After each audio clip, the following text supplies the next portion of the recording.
ഈശോമിശിഹായ്ക്ക് സ്തുതിയായിരിക്കട്ടെ. ഇപ്പോഴെപ്പോഴും സ്തുതിയായിരിക്കട്ടെ. എപ്പോഴും സ്തുതിയായിരിക്കട്ടെ. ഞാൻ ഫാദർ പുലിക്കോട്ടിൽ. ഞാൻ ജോർജ് സി നായരി. ഇതെന്റെ ഭാര്യ എലിസബത്ത്. പള്ളിയിലിട്ടിരിക്കുന്ന എലിയമ്മ. അച്ഛനകത്തേക്ക് വന്നാട്ടെ. സൂക്ഷിച്ച്. ക്രിസ്ത്യൻ ലിറ്ററേച്ചർ മൂവ്മെന്റ്, ക്രിസ്ത്യൻ സാഹിത്യ പ്രവർത്തനം. അച്ഛനിരിക്കും. ഞാൻ ഇരിക്കാം. ഒരു അഖിലേന്ത്യാ സംവിധാനമാണ്. നേരിട്ട് ബോപ്പിന്റെ കീഴിൽ ഫാദർ പുലിക്കോട്ടിൽ അതിന്റെ ചുമതലക്കാരൻ. മിസ്റ്റർ ജോർജ് സി നായരുടെ ഇടത് കൈ ഏതാ? ഇതല്ല. അപ്പൊ ഇത് വലത് കൈ. ഈ കൈ കൊണ്ട് പേന പിടിച്ചല്ലേ ഈ പുസ്തകങ്ങളൊക്കെ എഴുതിയത്. എന്തൊരു രചനാ പാടവം കുഞ്ഞാടെ. അയ്യോ, അതൊന്നും അച്ചായനെ എഴുതിയതല്ല അല്ലേ അച്ചായ? മനസ്സിലായി. ആദ്യം ആരെങ്കിലും കുത്തിയിരുന്ന് എഴുതിയാലല്ലേ പ്രിന്റ് ചെയ്യാൻ പറ്റൂ. കഷ്ടപ്പെട്ട് ഒരുപാട് എഴുതിയ കൈ. ഞാനൊന്ന് മുത്തിക്കോട്ടെ. വീണ്ടും ഇടത് കൈ. കർത്താവേ, ഇനി എന്നാണാവോ സ്വന്തം പേരിൽ 4 അക്ഷരം എഴുതി 4 അറിയാൻ? കാൽവരിയിലെ സംഗീതം, പുണ്യസ്പർശം എല്ലാം ജോർജ് സി നായർ എഴുതിയത്. നാഥ നിന്റെ വരവിനായി ജെറുസലേം വിളിക്കുന്നു. വൈഭവം, എന്തൊരു വൈഭവം വേണം ഇങ്ങനെ എഴുതാൻ. ക്രിസ്ത്യാനിയായ ഒരാൾ പോലും ഇതുപോലെ എഴുതില്ല. അങ്ങനെയുള്ളപ്പോ അന്യമത വിശ്വാസിയായിരുന്ന താങ്കൾ കർത്താവിൽ ആകൃഷ്ടനായി സത്യവിശ്വാസിയായി. തുടർന്നുള്ള ജ്ഞാനപ്രവാഹങ്ങളല്ലേ ഈ പുസ്തകങ്ങൾ. കുഞ്ഞാടെ, നീ ഒരു ജീനിയസ് ആകുന്നു. അച്ഛനെന്നെ വല്ലാതെ പുകഴ്ത്തും. യോഗ്യത ഉള്ളത് കൊണ്ട് തന്നെയാ പുകഴ്ത്തുന്നത്. ഇനിയും പുകഴ്ത്തും. ഈ പുസ്തകങ്ങൾ സോഷ്യൽ ലിറ്ററേച്ചറോ നോവലുകളോ ആയിരുന്നെങ്കിൽ ഏതൊക്കെ പുരസ്കാരങ്ങൾ മിസ്റ്റർ ജോർജ് സി നായരെ തേടി വരികയില്ല. ഫെലോഷിപ്പ് വരെ വരും. അതിനെ പറ്റി സാധനങ്ങൾ ഞാൻ എഴുതിയിട്ടുണ്ട്. അർദ്ധരാത്രിയിൽ മണിയറയിലെ കൊലപാതകം. രണ്ടും ഒന്ന് തന്നെയാ. രാത്രിയല്ലേ? ഇടിപറ്റിയവനെ പാമ്പ് കടി. ഇതൊരു ട്രൂ സ്റ്റോറിയാ. നേരും നെറിവും പിന്നെ ഞാനും. അത് ആത്മകഥാ പഠനം. കരുണൻ എവിടെ? അച്ഛൻ അറിയില്ല. അയ്യോ, അതൊരു യാത്രാ വിവരണമാണ്. കരുണൻ എവിടെയെന്ന് ആർക്കും അറിയില്ല. എനിക്കും. അകത്തിട്ടടച്ച മുട്ടനാടേതാ? അത് ഏലിയമ്മയുടെ തലക്ക് സ്ഥിരമില്ലാത്തൊരു വല്യപ്പനാ. ഏലിയമ്മേ, തോമസ് കുട്ടിയുടെ ഓഫർ എന്താണെന്ന് അച്ഛനോടൊന്ന് പറഞ്ഞേ. ആരാ തോമസ് കുട്ടി? തോമസ് കുട്ടി ഇവിടുത്തെ MP അല്ലയോ? ഈ പുസ്തകങ്ങളൊക്കെ തോമസ് കുട്ടിക്ക് കാണാൻ പാടാ. എന്നിട്ടും ജീവിച്ചിരിപ്പുണ്ടോ? പിന്നെ എന്തായിരുന്നു തോമസ് കുട്ടിയുടെ ഓഫർ? ആന, പിണ്ടം. എന്റെ നാക്കിന്റെ അകത്തിരിക്കുന്നു. ഈ എംടിക്കും തകഴിക്കും കിട്ടിയിട്ടുള്ള സാധനം. ജ്ഞാനപീഠം. അത് തന്നെ. അതൊരെണ്ണം സംഘടിപ്പിച്ചു തരാന്ന് പറഞ്ഞപ്പോ ഞാൻ പറഞ്ഞു വേണ്ടാന്ന്. അച്ഛനല്ല, ജോർജ് സി നായർ പറഞ്ഞു വേണ്ടാന്ന്. അതൊക്കെ കിട്ടിയാലേ അഹങ്കാരം കൂടും. ഇപ്പോഴും അതിച്ചിരി കൂടുതലാ. പക്ഷേ തോമസ് കുട്ടി വിട്ടില്ല. 10 രൂപയുടെ റവന്യൂ സ്റ്റാമ്പ് ഒട്ടിച്ച് അപേക്ഷയായി ഡൽഹിക്ക് പോയിരിക്കുക. നേരോ? ഭാഗ്യവാൻ. അതങ്ങ് ഡൽഹി കിട്ടിയിട്ട് വേണം നറുക്കിട്ടെടുക്കാൻ. ഉടനെ കിട്ടും. ഞങ്ങളും തീരുമാനിച്ചിട്ടുണ്ട് ചിലതൊക്കെ തരാൻ കുഞ്ഞാടെ. അതിന് ആപ്ലിക്കേഷൻ വേണ്ടേ? അല്പ കോംപ്ലിക്കേഷൻ ആവും. ജോർജിനും ഫാമിലിക്കും സ്വീകരണം, തുടർന്ന് ആദരിക്കൽ, പിന്നെ പ്രത്യേകം ചില സമ്മാനങ്ങളും. അതൊക്കെ ബുദ്ധിമുട്ടാവില്ലേ? എന്ത് ബുദ്ധിമുട്ട്? ഇത് ഞങ്ങളുടെ ഡ്യൂട്ടി അല്ലേ. നേരിട്ട് ക്ഷണിക്കാനാ ഞാൻ വന്നത്. ജോർജിന്റെയും പെമ്പിളയുടെയും പിന്നെ മക്കളുടെയും ഫോട്ടോ തന്ന അച്ഛന് പോകാം.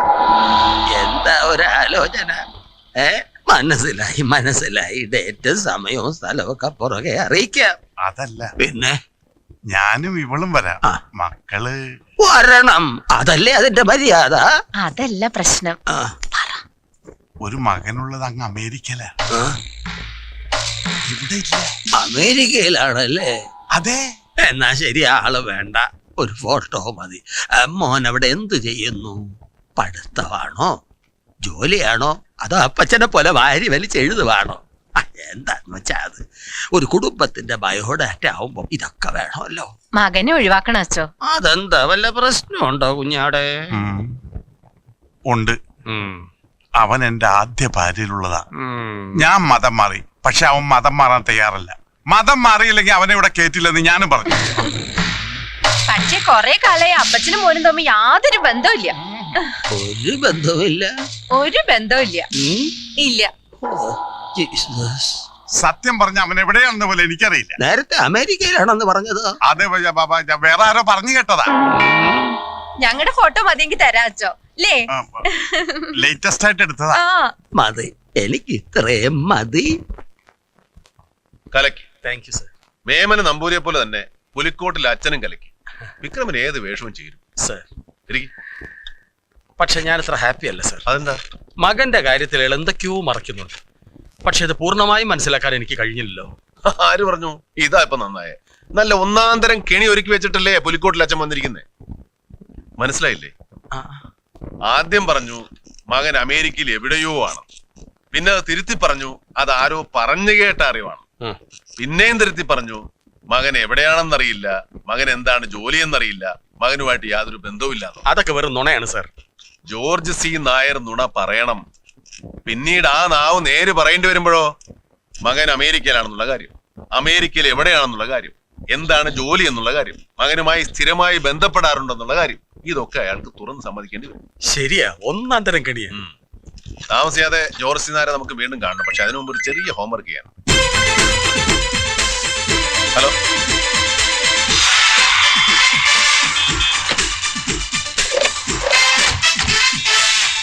നമസ്കാരം. പ്രൊപ്പറേറ്റർ അല്ലേ? അതെ. George C Nair? അതെ. അല്പം പ്രൈവറ്റ് ആയിട്ട് സംസാരിക്കാനുണ്ട്. KSRTC അല്ലേ? ടെൻഡർ കൊട്ടേഷൻ എല്ലാം നമുക്ക് പറയാം. ആ, മുകളിലേക്ക് ഇരിക്കാം. പറ, പ്രദീപ് ഇപ്പോൾ എവിടെയുണ്ട്? ആ, ചോദിച്ച കേട്ടില്ലേ? ആ, ഈ ആയുടെ അർത്ഥം എന്താ? അമേരിക്കയിലാണെന്നാണോ അറിയില്ലെന്നാണോ? അറിയില്ല. മകൻ അമേരിക്കയിലാണെന്ന് നിങ്ങൾ പലരോടും പറഞ്ഞിട്ടുണ്ടല്ലോ. എനിക്കറിയാത്ത കാര്യം ഞാൻ ആരോട് പറയണ? എന്നോട് പറഞ്ഞില്ലേ കുഞ്ഞാടെ?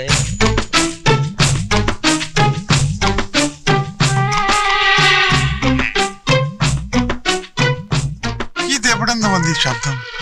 എവിടെയോ കേട്ടത് പോലുണ്ടല്ലോ. സാറ് വല്ലതും കേട്ടോ? ഇല്ലല്ലോ, തോന്നിയതായിരിക്കും. കുഞ്ഞാടേ കുഞ്ഞാടേ എന്ന് ഞാൻ കേട്ടതല്ലേ? അതൊക്കെ ചിലപ്പോ കേൾക്കും, ഞാനും കേട്ടിട്ടുണ്ട്. ഈ പ്ലാമറ്റം സെയിന്റ് ജോസഫ് ചർച്ച് എന്ന് പറയുന്നത് സാററിയോ? പള്ളി എന്റെ ഇടവകയാ. എന്നെ മാമോദീസ മുക്കിയത് അവിടെയാ. എന്നാലും ആ ശബ്ദം കുഞ്ഞാടേ. മകന്റെ മാമോദീസ അവിടെ അല്ലായിരുന്നു? അതെ.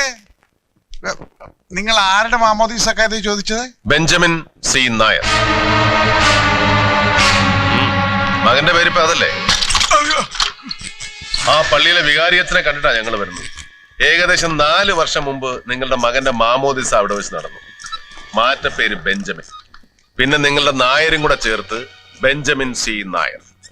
നിങ്ങൾ മുൻകൈ എടുത്തിട്ടാണ് ഈ മാറ്റം നടത്തിയത്, ശരിയല്ലേ? കുഞ്ഞാട് എന്തിനാ എന്നോട് കള്ളം പറഞ്ഞേ? ഞാൻ മതം മാറി, അവൻ മതം മാറാൻ കൂട്ടാക്കിയില്ല, അതുകൊണ്ട് അവനുമായി യാതൊരു ബന്ധവും ഇല്ല എന്നല്ലേ താനും പെണ്ണുപിള്ള എന്നോട് പറഞ്ഞേ. കുഞ്ഞാടേ, എടാ കള്ളപ്പാതിരി, കുഞ്ഞാടേ, നീ എനിക്ക് പണി തരാൻ വന്നതാ. എന്റെ മകനെ ഞാൻ മതം മാറ്റും, ഓസ്ട്രേലിയയിലേക്കോ അമേരിക്കയിലേക്കോ കോത്താഴത്തേക്കോ അയക്കും. അത് എന്റെ സൗകര്യ. CBI എന്നൊക്കെ പറഞ്ഞപ്പോ കുറച്ച് മാന്യത ഉണ്ടാവുമെന്ന് കരുതി എല്ലാവരും കൂടി ചേർന്ന് പിരിവിനിറങ്ങിയൊക്കെയാണല്ലേ. 10 പൈസ ഞാൻ തരില്ലടാ. മതി. പ്രദീപോ ബെഞ്ചമിനോ അവൻ തന്റെ മാത്രം പ്രൈവറ്റ് സ്വത്തല്ല. അവന് നാട്ടുകാരുണ്ട്, ബന്ധുക്കളുണ്ട്, സുഹൃത്തുക്കളുണ്ട്. കഴിഞ്ഞ 4 വർഷമായി അവനെ കുറിച്ച് എന്തെങ്കിലും കേട്ടിട്ട് കണ്ടിട്ട് ഒരിക്കലും മതം മാറില്ലെന്ന് ശടിച്ച് അവനെ നിങ്ങൾ നിർബന്ധിച്ച് മതം മാറ്റി. അവന്റെ അമ്മ അവന്റെ പേരിൽ എഴുതി വെച്ച സ്വത്തുക്കളൊക്കെ ഇന്ന് അനുഭവിക്കുന്ന നിങ്ങൾ. ഒരുപാട് മിസ്റ്ററി ഉണ്ട് മിസ്റ്റർ ഇതിലൊക്കെ. അവനിപ്പം ഭൂമിക്ക് അടിയിലാണെന്ന് പോലും നാട്ടുകാർക്ക് സംശയമുണ്ട്, ഞങ്ങൾക്ക് സംശയമുണ്ടോ? 10 ദിവസത്തിനകം അവൻ നേരിട്ട് പ്രത്യക്ഷപ്പെട്ടിട്ടില്ല എങ്കിൽ കേസും മാറും, കഥയും മാറും.